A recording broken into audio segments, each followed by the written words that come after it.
చివరిగా మాట్లాడిన మాటలు కానీ అవన్నీ గుర్తున్నాయి? ఆఫ్టర్నూన్ అన్నం తినిపించిన నేను. అన్నం తినిపించి ఆ అన్నమే హాలు కొట్టినప్పుడు బయటకు వచ్చింది.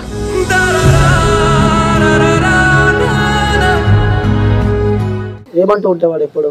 అమ్మ అని పిలుస్తాడు. కన్నా తల్లిదండ్రుల కన్నా సొంత అన్నల కన్నా ప్రేమకి అంత ఇంపార్టెన్స్. సేమ్ మా ఫ్యామిలీలో ఎట్లా చూసుకుంటా నన్ను అట్లనే చూసుకుండు.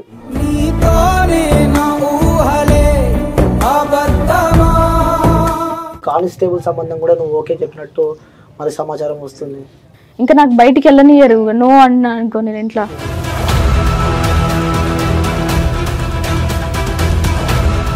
ఓకే, మీ అన్న బంటి ఫస్ట్ కలిసే ఉండేవాళ్ళ? అవును. ఓకే, వాళ్ళ మధ్యలో ఏదైనా ఇష్యూస్ అయినా లేకపోతే మీ వల్లనే వాళ్ళిద్దరు విడిపోయారా? మనం కులం వాళ్ళని చేస్తేనే మంచిగా ఉంటది. నువ్వు కావాలంటే వేరే వాళ్ళని చేయి. ఓకే, వేరే వాళ్ళని లవ్ చేయి. ఓకే, చూసావా మరి నువ్వు బంటిని? నాలుగు మొత్తం బయటకు వచ్చేసింది. ప్రైవేట్ అనుకుంటా, జిప్పు ఊసింది.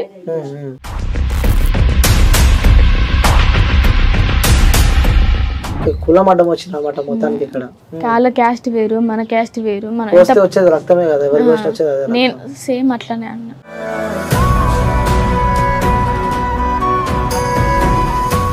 న్యాయం జరుగుతుంది అనుకుంటున్నారా మీరు? జరిగేటట్టు అయితే లేదు, లేచే ఉన్నా మొత్తం. 2 అవుతుంది, 3 అవుతుంది, ఇంకా రావట్లేడని చెప్పి నేను మా వదినకు ఫోన్ చేసిన. ఫోన్ చేసి వదిన ఇంకా బంటి రాలేదు ఏమో మరి ఎవరితోనో కాల్ మాట్లాడి లాస్ట్కి అని చెప్పి ఈ నెంబర్ ఇచ్చిన. ఈ నెంబర్కి ఒకసారి నువ్వు కాల్ చెయ్యి అని చెప్పిస్తే అప్పటికి ఆయన ఫోన్ స్విచ్ ఆఫ్, బైరం అయ్యేది. కొద్దిసేపటికి నేను చేసిన ఆయనకి మళ్ళీ 5 o'clockకి చేసిన, మార్నింగ్ 6 o'clockకి చేసిన, స్విచ్ ఆఫ్. 6:30 అట్లా అవుతుంది మార్నింగ్, ఇంకా రావట్లేదు. 7 అయ్యే టైంకి ఇంకా మాకు తెలిసింది. పోలీస్ వాళ్ళు కాల్ చేసి బంటి లేడా అని చెప్తే ఇంకా రాలేదు బంటి, నైట్ వెళ్ళిండు, మరి ఎక్కడికి వెళ్ళిండో తెలియదు అని చెప్పిన. నేను అమ్మమ్మ ఉంటది. అయితే ఇంకా రాలేదు తెలియదు మరి అని అన్నా నేను. అయితే బంటిది ఏ షర్టు, హెయిర్ ఎట్లుంది, ఆయన ఏ బైక్ వేసుకొని వచ్చినప్పి అడిగారు. చెప్పిన నేను. ఎందుకని నేను అడిగితే వాళ్ళు చెప్పలేదు నాకు. మళ్ళీ అడిగిన నేను, చెప్పలేదు. ఇంకా నేను తర్వాత కాల్ చేస్తా అని చెప్పి పోలీస్ వాళ్ళు కాల్ చేశారు, బంటి నెంబర్. అయితే ఇంకా వాళ్ళు చెప్పలేదు, ఫోన్ కట్ చేసిండ్రు. మళ్ళీ తర్వాత చెప్తామని ఫోన్ కట్ చేస్తే నేను వేరే అన్నకు ఫోన్ చేసిన. అన్న ఇంతకుముందు చేస్తే మళ్ళీ చేసి విజయన్న ఏమైంది ఏంటంటే, అరే ఇక్కడ పిల్లలు మరి చెరువు కట్ట దగ్గరికి రారా అన్నాడు. అప్పటికి నాకు భయం వేస్తుంది, ఫుల్ గా భయం వేస్తుంది. ఏం చేయాలో అర్థం కావట్లేదు, ఏమైతుందో అర్థం కావట్లేదు. ఏడుస్తున్నా అప్పటికి. ఏడుస్తుంటే ఇంకా చేసిన తర్వాత నాకు డౌట్ వచ్చింది. డౌట్ వచ్చేసరికి పిల్లల మరి నుంచి ఒక అబ్బాయికి ఫోన్ చేసిన, బంటి ఫ్రెండ్ కి. బంటి ఫ్రెండ్ పిల్లల మరి వాళ్ళు ఉన్నారు. అయితే ఫోన్ పిల్లల మారిలోనే జరిగిందని చెప్పారు. అందుకని పిల్లల మారి వాళ్ళకి ఫోన్ చేసిన. చెప్పి ఇట్లా బంటి ఉన్నాడా అని చెప్పి అడిగిపిస్తే భార్య ఉందా అంటే లేదు రూమ్ లో ఉంది అని చెప్పింది. చెప్తే నేను అక్కడనే ఉన్నా, వాళ్ళు చెప్పరేమో అని చెప్పి అట్లా చెప్పించిన. అయితే బంటన్న లేడు, చనిపోయిండు, చంపేసిరు అని చెప్పిండు. ఒక అన్నయ్య పిల్లల మరి అన్నయ్య నరేష్ అని ఆయన చెప్పిండు. పోలీస్ వాళ్ళు కాల్ చేసినప్పుడు ఏం చెప్పారు మీకు? ఆయన ఏం చెప్పలేదు, కానీ అంటే ఎలాంటి షర్ట్ వేసుకుండు, ఎట్లా ఉంది హెయిర్ అని చెప్పి అట్లా అడిగిండ్రు అంతే. ఇంకా ఎవరికి కాల్ చేశారు మీరు? వాళ్ళ ఫ్రెండ్ కా? నరేష్ ఆయనకు ఫోన్ చేసిన. ఓకే, ఏమని అడతాను? బంట నన్ను చంపేసిరు, ఇడేసిరు అని చెప్పిండు. ఇంకప్పటికి నేను ఫుల్ ఏడ్చుకుంటున్నా. ఇంకా తీసుకెళ్ళిరు నన్ను.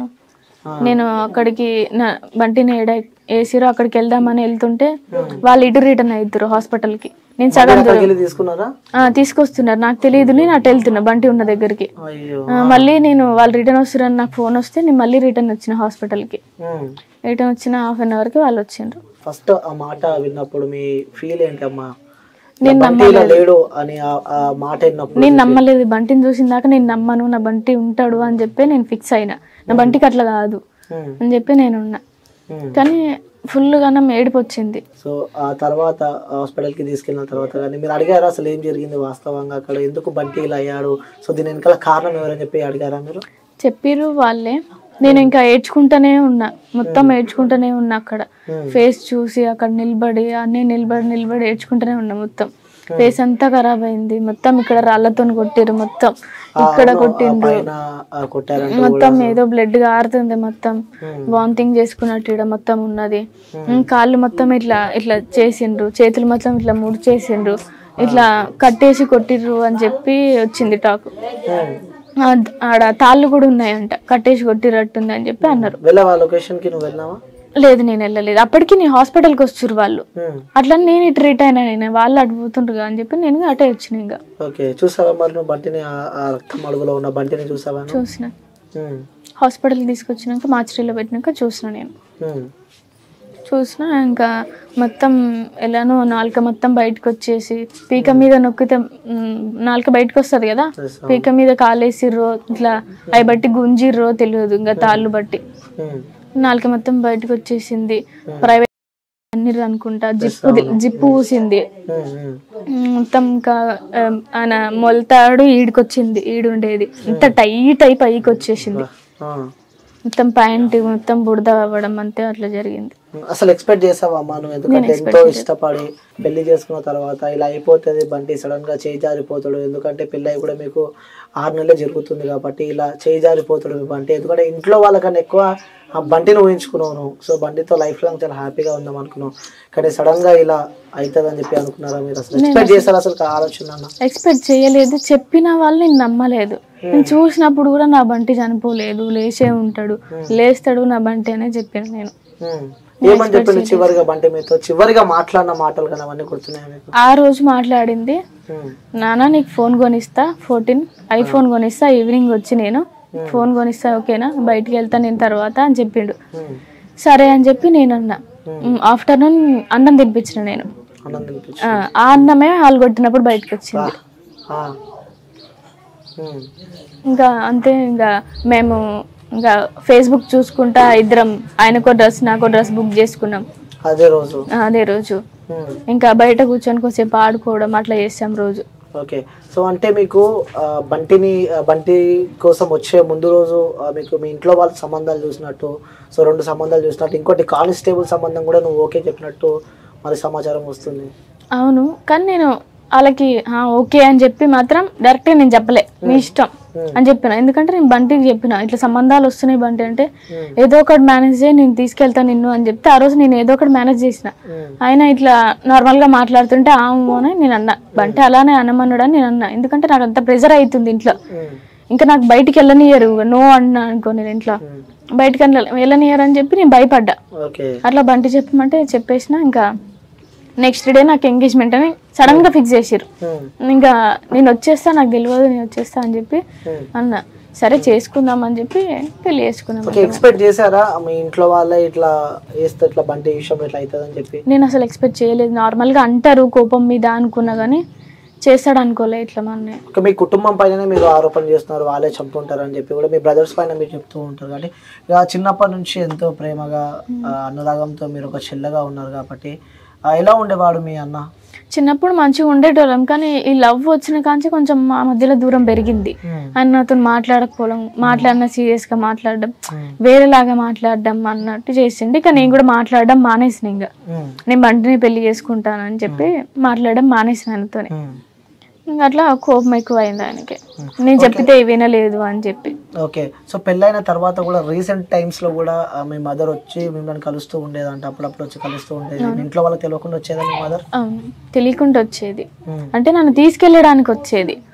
అంటే నువ్వు వచ్చేసే, ఇంకా ఏ ఇంట్లో ఎట్లా ఉంటాం, ఇట్లా ఉంది ఇల్లు, మనం ఎట్లున్నాం ఏంది అని చెప్తే, ఏ ఇంట్లో ఎట్లుండడం కాదు మమ్మీ, మన మనుషులు ఎట్లుండాలి, మంచిగా ఉండాలి. ఆయన నన్ను మంచిగా చూసుకుంటున్నా, నేను ఆయన మంచిగా చూసుకుంటున్నా, మా మనుషులు ఇద్దరికి కలిసినాయి. ఏ ప్లేస్ అయినా ఏ ప్లేస్ లో అయినా ఉంటా నేను, అది గుడిసె అయినా నేను ఉంటా అందులో అని చెప్పిన. అట్లా 3-4 టైమ్స్ చెప్పిన. ఇంకా క్రిస్మస్ కి ఒక రోజు ముందు వచ్చింది, వదినతో మాట్లాడదామని రమ్మన్నా. వదిన మాట్లాడింది, మీ బిడ్డకి ఎలాంటి లోటు ఉండదు, మేమంతా మంచి చూసుకుంటాం, నా బంటి అంత దుర్మార్గుడు కాదు అని చెప్పి మాట్లాడింది అంత వదిన. మాట్లాడంగానే ఆ మనసు మారింది కొంచెం మమ్మీది. అయితే మేము రిసెప్షన్ పెట్టుకోవాలనుకుంటున్నాం, మరి మీ ఇంట్లో మాట్లాడమా వచ్చి అని చెప్పి వదిన అన్నది. వద్దమ్మా, మా ఇంట్లో వాళ్ళు మంచోళ్ళు కాదు, మంచిగా ఉన్నారుగా, మంచిగా ఉండండి, రిసెప్షన్ ఇవన్నీ ఎందుకు, మా వాళ్ళు తక్కువ కాదు, అని చెప్తే సరే మరి ఇక అని చెప్పి అన్నది మా వదిన. ఆ రోజు ఇంకా మాట్లాడంలో అదే లాస్ట్ అంటారా? ఎందుకు అంత బంటి అంటే అంత ప్రేమ, అంత ఇష్టం ఎందుకంటే? సో ఈ క్వశ్చన్ నేను ఎందుకు అడుగుతున్నా అంటే, సో చిన్న ఉన్నప్పటి నుంచి కన్నీ పెంచిన కన్నా తల్లిదండ్రుల కన్నా సొంత అన్నల కన్నా ప్రేమకి అంత ఇంపార్టెన్స్, ప్రేమకి అంత వాల్యూ ఉందంటే నీ వర్షన్ నువ్వేం చెప్తావమ్మా? సేమ్ మా ఫ్యామిలీలో ఎట్లా చూసుకుంటారు నన్ను అట్లనే చూసుకుండు. ఇంకా వేరే వాళ్ళు చూసుకుంటారు అని చెప్పి ఇక నేను నమ్మలేను. ఎందుకంటే ఎవరు ఎట్లా వస్తారో తెలియదు కదా. మనకి ఏదో సంబంధం వస్తే మనం ఆయన క్యారెక్టర్ చూడాలంటే టైం పడుతుంది కదా. పెళ్లి చేసుకున్నాకనే చూడాలి ఆయన క్యారెక్టర్. నేను 3 years నుంచి నా క్యారెక్టర్ చూసిన. మంచిగా మాట్లాడతాడు, మంచిగా ఉంటాడు, బయట వాళ్ళు చెప్పిన విధానం మంచిగా ఉంటాడు అన్న అది ఇదని చెప్పిన చాలా మంది చెప్పారు నాకు. అంటే మంచోడు అని చెప్పి కూడా నువ్వు అంటున్నావు. మంచోడు కూడా 2-3 కేసులు ఉన్నట్టు మాకు తెలిసింది. మరి తను మాత్రం తప్పు చేయడు, తన మీదకి వస్తే మాత్రం ఊకోడు అంతే. ఇంకా అది తన గొడవ కాదు, ఎవరిదో అంట. ఎవరిదో గొడవ అయితే వెళ్తే ఈయన మీద అటాక్ అయింది. మరి ఈయనకి చేయాలనుకురో ఏమో ఇట్లా కత్తితో పొడవడం, కాలికి దెబ్బ తాకిందప్పుడు జరిగితే ఇంకా ఈయన కేసు పెట్టిండు. వెళ్ళి కేసు పెట్టిన తర్వాత మర్డర్ కేసు పెట్టిన తర్వాత వాళ్ళు కాంప్రమైజ్ మొత్తం అయ్యారు. ఇంకా నెక్స్ట్ ఇంకా బయట తిరుగుతూ ఉంటారు ఇక అందరు వాళ్ళు వీళ్ళు ఒక్కడ ఎక్కడనో కలుసుకుర్రు. అంటే కలవడం కాదు కానీ వాళ్ళు ఆడున్నారు, బంటి ఈడున్నాడు. లాంగ్వేజ్ వేరేలాగా మాట్లాడతారు గలీజ్గా. బంటి ఊకోలే ఇంకా నన్ను ఎందుకు అట్లా మాట్లాడుతారు అని చెప్పి అది చిన్న లోన్లు అయింది. అది కేసు కింద పెట్టారు. సో మీరు పెళ్ళైన తర్వాత ఎప్పుడు భయం అనిపించలేదు? ఎందుకంటే మీ అన్న వాళ్ళు చెప్తూ ఉన్నావు బంచోలు కాదని చెప్పి, మరి ఎప్పుడు భయం కాలేదా? లేదు, నాకు అంతా ఇది చేస్తారు అని చెప్పి అనుకోలే నేను. అంటే కోపం వచ్చినప్పుడు ఎవరైనా మాట్లాడతారుగా, మరి అంత మూర్ఖంగా ఉండరుగా నా అన్నలు అనుకున్నా నేను. కానీ ఇట్లా చేస్తారు అనుకోలేను. సో ఎక్స్పెక్ట్ చేయలేదు నేను. ఓకే, సో బంటితో మీకున్న మెమోరీస్ షేర్ చేసుకోవాలంటే ఏం షేర్ చేసుకుంటాం? చాలా ఉన్నాయి అసలు. మేము చాలా ఎంజాయ్ చేసినాం, చాలా తిరిగినాం. ఆ మాటలు ఆయన చేసే విధానం మర్చిపోలేను నేను. ఏమంటూ ఉంటావాడు ఎప్పుడు? అమ్మ అని పిలుస్తాడు నన్ను. వాళ్ళ మమ్మీ లేదు తనకి, నన్ను అమ్మ అని పిలుస్తాడు. అంటే లవ్ మ్యారేజ్ కాబట్టి ఆ ఫ్యూచర్ గోల్స్ కూడా ఉంటాయి. ఎప్పుడైనా ఇద్దరు కలిసినప్పుడు ఆ గోల్స్ గురించి మనం డిస్కస్ చాలా మాట్లాడుకున్నాం. మొన్న కూడా మాట్లాడినాం. మొన్న ఇదే డిస్కషన్. ఈ ప్లేస్ అమ్మి మేము వేరే ఇల్లు కట్టుకోవాలనుకుంటున్నాం. మొన్న 24కి వచ్చిండు ఇడికి, మాట్లాడిండు ఈ ప్లేస్ అమ్ముదామా, ఎట్లా తక్కువకి వస్తుంది అని చెప్పి మాట్లాడితే తక్కువకి వస్తుంది అని చెప్పి ఆపేసినాం. ఇంకా మనం ఇల్లు కొనుక్కోవాలి, ఇల్లు కొనుక్కొని కట్టుకోవాలి, మనం ప్లేస్ కొందామా ఎట్లా అని చెప్పి చాలా మాట్లాడుకున్నాం. ఇల్లు కొన్న తర్వాత కారు కొనుక్కుందాం అని చెప్పి మాట్లాడుకున్నాం. అన్ని మాట్లాడినాం. ఇంకా నెక్స్ట్ ఇల్లు కట్టుడే అని చెప్పి చెప్పిండు నాకు. ఓకే, సో అదే రోజు చివరిగా బంటి వెళ్ళిపోయాడు. సో దాని తర్వాత నెక్స్ట్ ఏమనుకున్నారు మీరు ఇద్దరు కలిసినప్పుడు? కానీ ఫ్యామిలీకి సంబంధించిన వాళ్ళని మీ కుటుంబ సభ్యులు ఎట్లా ఒప్పుకోలే అని చెప్పి చెప్తున్నాం. సో ఎప్పుడైనా సందర్భాలు వచ్చినాయి, అరే కుటుంబాన్ని ఒప్పిద్దాము, సో అందరం కలిసి ఉందాం అని చెప్పి ఎప్పుడైనా ఆ సందర్భాలు వచ్చినాయి? వచ్చినాయి. మా వాళ్ళు ఏమన్నా కూడా బంటి ఏమన్నాడు, అసలు ఏమన్నాడు. సరే మన వాళ్ళు కోపంగా అంటారు కదా, నేను చేసుకున్న జాబ్ నా మీద కోపం ఉంటుంది అని చెప్పి లైట్ తీసుకొని వదిలేస్తాడు. తర్వాత కలుస్తాంగా ఎట్లాగో అని చెప్పి ఏమనలే ఇంతవరకు వాళ్ళనైతే. సో కుటుంబాన్ని ఎప్పుడూ ఏమనలేదు. సో అంటే మీరు ఏమనుకుంటున్నారమ్మా మనసులో? అంటే దీనికి శాపం ఎవరు అంటే ఏమనుకుంటున్నాం? ఎందుకంటే ఇష్టం లేని పెళ్లి చేసుకోవడం తప్ప, లేకుంటే కులాంత వివాహం చేసుకున్నాడు తప్ప, ప్రేమించడమే తప్ప అంటే నువ్వేం చెప్తావు? మా వాళ్ళు చేసింది తప్పు అని నేను అంట. ఇప్పుడు ఎవరైనా పెళ్లి చేసుకుంటారు అట్లా. ఇప్పుడు చాలా మంది ఉన్నారు కదా చేసుకున్న, చాలా మంది ప్రేమించుకుంటారు. ఇవన్నీ కాదు, వాళ్ళు మనసు అట్లుంది. వాళ్ళు మారాలి ఫస్ట్. వాళ్ళు మనుషుల మృగాల? మనుషులైతే మంచిగా ఉంటారు, మృగాలు అయితే అట్లనే చేస్తారు వాళ్ళు. ఎందుకంటే ఆల్రెడీ నువ్వు బంటిని కోల్పోయినావు కాబట్టి. సో ఈ సమాజంలో గతంలో కూడా మనం చూసాం, ప్రణయామృత ఇష్యూ కూడా మీరు చూసే ఉంటారు. సో నెక్స్ట్ ఇంకా ఇలాంటి సంఘటనలు జరగద్దు అంటే, ఎందుకంటే ఆ విషయంలో సంఘటన మనం చూస్తే మాత్రం ఒక కూతుర్ని కోల్పోయిన ఆవేదనలో ఆ తండ్రి చేసిన అని చెప్పి కూడా చెప్పడం మనం చూస్తున్నాం. ఇప్పుడు మీ వర్షన్కి వస్తే ఒక అన్న, మీ బ్రదర్ ఇలా చేయడం మనం చూస్తున్నాము. అంటే ఈ ఇష్యూకి సంబంధించి మీరు అందులో ఉన్నారు కాబట్టి, సో నేటి సమాజానికి, సో చూస్తున్న వాళ్ళందరికీ మీరు చెప్పాలంటే ఏం చెప్తారమ్మా మీ తరఫు నుంచి? ఎందుకంటే బాధ అనుభవిస్తున్నారు కాబట్టి. కొంచెం పేరెంట్స్ పిల్లల మనసు కూడా అర్థం చేసుకుంటే మంచిది. ఎందుకంటే ఇప్పుడున్న జనరేషన్లో ఇంత మాట అన్నా చనిపోవడం కాడికి పోతున్నారు. అట్లా పేరెంట్స్ ఒత్తిడి చేయడం తగ్గించాలి. సరే వాళ్ళు ప్రేమించిర్రు అని అంటే, సరే వాళ్ళు ఎలాంటి వాళ్ళు కనుక్కొని, మరి ఏంది ఏమన్నా జాబ్ చేస్తున్నావా, జాబ్ చేపిరి, మీరే జాబ్ చేస్తా అంటే ఇయ్యిరి, లేకుంటే మీరు జాబ్ ఇప్పిరి. ఇట్లా జాబ్ చేసుకొని మంచిగా ఉండేటట్టు చూడరు. కానీ ఆయన ఎవరో కులం తక్కువ అనే ఉండకూడదు. అట్లా కులం తక్కువ అనే చాలా మంది చనిపోతుర్రు. అట్లా జరగకూడదని నేను అనుకుంటున్నా. నాకు జరిగినట్టు వేరే అమ్మాయికి జరగకూడదు. ఏ అమ్మాయి తట్టుకోలేదు. దాని తర్వాత మీ ఫ్రెండ్స్ దగ్గర నుంచి కానీ మీ కుటుంబ సభ్యుల దగ్గర నుంచి కాల్ రావడం కానీ జరిగిందా? మీ మదర్ దగ్గర నుంచి? మదర్ దగ్గర నుంచి కాల్ వచ్చింది. అయిపోయిన తర్వాత, చనిపోయిన తర్వాత? ఫస్ట్ చనిపోయినాక వెంటనే నాకు విషయం తెలియంగానే అన్నయ్యకి ఫోన్ చేసిన. విషయం తెలియంగానే అంటే మమ్మీకి ఫోన్ చేసిన. ఫోన్ చేసి ఏడ్చిన. ఫస్ట్ ఏడుస్తుంటే ఏమైంది అని అన్నది. బంటి చనిపోయిందంట అన్న. అన్నది. ఎట్లా అంటే నవీన్ ఉన్నాడా ఇంట్లో అన్న. అయితే లేడు, పాతచూరపేటకి వెళ్ళిండు అని అన్నది. ఎందుకు అని అన్న. ఏదో నాయనమ్మ చనిపోయింది, నాయనమ్మ చనిపోయింది, వెళ్ళిండు అని అన్నది. సరే అని చెప్పి నేను ఫోన్ కట్ చేసిన. ఇంకా అంతే. మళ్ళీ నేను హాస్పిటల్ దగ్గరికి వెళ్ళినప్పుడు నా ఫ్రెండ్స్ వచ్చిర్రు అందరు. నా ఫ్రెండ్స్కి మమ్మీ ఫోన్ చేసింది. ఫోన్ చేస్తే అప్పుడు మాట్లాడింది. అంటే నా ఇంకా ఏడవడమే తప్ప ఇంకేం లేదు. బంటి చనిపోయింది అమ్మి అని ఏడ్చిన. ఇంకేం మాట్లాడలేదు. అదే లాస్ట్ చివరి కాల్. అవును. ఓకే. సో మీరు బంటిని ఏమని పిలుస్తుండే వాళ్ళు? నాన్న అని పిలుస్తా. నా పిలుపుకు దూరం అయ్యావా? చాలా. ప్రతిరోజు పిలుస్తాడు అమ్మ అని. మీరు అలానే పిలుస్తుండే వాళ్ళ? అంటే ఒక అమ్మ లేని లోటు మీరు తీర్చారు ఒక భార్యగా, కానీ ఇలా జరుగుతుంది అని చెప్పి కూడా అనుకోలేదు అసలు. ఓకే. ఇంకేదన్నా మీ లైఫ్లో జరిగిన ఒక మర్చిపోలేని ఒక మెమొరీ కానీ ఉందంటే ఏం చెప్తారు? ఎందుకంటే అది ఇప్పటిదాకా చెప్పారు కాబట్టి. సో మర్చిపోలేని మెమొరీ అంటే లైక్ అది ఏదైనా సరే కానీ ఒక సర్ప్రైజ్ ఇవ్వడం కానీ అలాంటివి ఏదైనా మీ లైఫ్లో మెమరీస్ ఒకసారి గుర్తు చేసుకోవాలంటే చేసుకుంటారు? నేనేం సర్ప్రైజ్ ఇవ్వలే కానీ బంటి ఇచ్చిండు. బంటికి నాకు గొడవ అయినప్పుడు సంథింగ్ మాట్లాడుకోలే 1 month మేము. మాట్లాడకపోతే నేనే మాట్లాడలే, తను మాట్లాడేవారు. నార్మల్గా మాట్లాడుతుండే, నేను ఎప్పుడు మాట్లాడలే. అట్లా కాదని చెప్పి ఇంకా నా బర్త్డేకి వచ్చి డైరెక్ట్ ఎంగేజ్మెంట్ చేసుకున్నా అక్కడ. అదే స్పెషల్ నాకు. ఇంకా బర్త్డేకి వచ్చి direct engagement. Rings, gold rings తెచ్చిండు 2. కేక్ లోపల పెట్టిండు. కేక్ కట్ చేయించిండు, లోపల నుంచి తీసి పెట్టిండు. సో అది లైఫ్లో మర్చిపోలేని సర్ప్రైజ్ అంటారు. ఓకే. సో ఇప్పుడు చూస్తున్న తల్లిదండ్రులకు కానీ ఏమని చెప్పాలనుకుంటున్నారమ్మా మీరు? ఇప్పుడు ఎందుకంటే మీరు కాకుండా చూసే తల్లిదండ్రులకు చివరిగా వాళ్ళకి ఏమని చెప్పాలనుకుంటున్నారా? ఏ పేరెంట్స్ ఇట్లా చేయకూడదు. పిల్లల మనసు కొంచెం అర్థం చేసుకోవాలి వాళ్ళు కూడా. సరే వేరే ఎవరినో గలీజ్ వాళ్ళని లవ్ చేస్తున్నారంటే సరే ఏదో సర్ది చెప్పుకోండి. ఇప్పుడు తాగేటోడు కాదు, గొడవలు పెట్టుకునేటోడు కాదు, మంచోడు. అయినా మా పేరెంట్స్కి తెలుసు ఆల్రెడీ. మా ఇంటికి వస్తాడు కదా ఆల్రెడీ. మా పేరెంట్స్కి తెలుసు. కానీ బయట వాళ్ళు ఏం చెప్పారో మా అన్నయ్యకి, ఎవరేం చేసిరో మా అన్నయ్యకి కోపం పెరిగింది బాగా. అట్లా ఏ పేరెంట్స్ ఉండకూడదు. మీ అన్న బంటి ఫస్ట్ కలిసే ఉండేవాళ్ళ? అవును. వాళ్ళ మధ్యలో ఏదైనా ఇష్యూస్ అయినా లేకపోతే మీ వల్లనే వాళ్ళిద్దరు విడిపోయారా? నా వల్లనే. అంటే నేను లవ్ చేస్తున్నా అని చెప్పి ఇంకా మాట్లాడడం మానేసిండు. ఓకే. అది కూడా కోపం ఉందనుకోవచ్చా మీ అన్నకి? ఎందుకంటే నా ఫ్రెండ్ నా ఇంటికి వచ్చి మా చిన్న లవ్ చేసి పెళ్లి చేసుకోలేదురా బాబు అని చెప్పి ఇలాంటివి అనుకోవచ్చా? ఏమో మరి. ఇంకా కానీ నువ్వు ఎందుకు లవ్ చేసినావు అని. క్యాస్ట్ కదా మనకి, క్యాస్ట్ అది కులం అడ్డం వచ్చింది అనమాట మొత్తానికి. ఇక్కడ వాళ్ళ క్యాస్ట్ వేరు, మన క్యాస్ట్ వేరు. మన వచ్చేది రక్తమే కదా, ఎవరికి వచ్చేది. నేను సేమ్ అట్లానే అన్నా. ఎవరైనా మనుషులే కదా, కులం తక్కువ చేస్తే మాత్రం నేను ఊకోను. అందరి ముందు అన్న అట్లా ఇంట్లో. నేను కులం తక్కువ చేస్తే నేను ఊకోను అని చెప్పిన. సో అది చివరిగా ఏం న్యాయం కావాలని చెప్పి కోరుకుంటున్నారమ్మా మీరు?